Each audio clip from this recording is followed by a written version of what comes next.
चला हो राजा लाल नैहर में होइहा। चला हो राजा लाल नैहर में होइहा।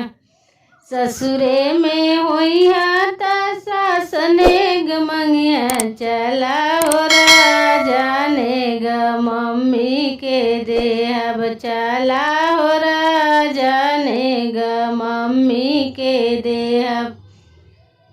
चला हो राजा लाल नैहर में होइहा। चला हो राजा लाल नैहर में होइहा। ससुरे में होइहा जेठानी ने ग मंगिहा। चला हो राजा ने ग चाची के देहब।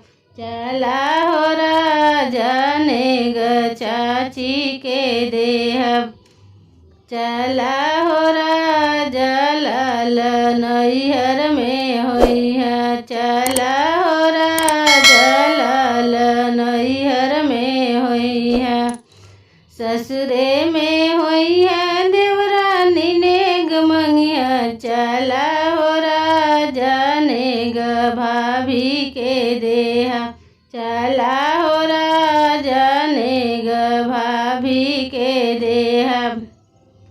चला हो राजा लाल नैहर में होइहा। चला हो राजा लाल नैहर में होइहा।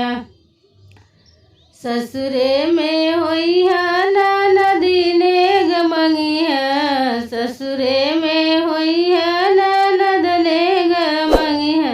चला हो राजा ने ग बहिनी के देहब। चला हो राजा ने ग बहिनी के देहब। चला हो राजा लाल नैहर में होइहा। चला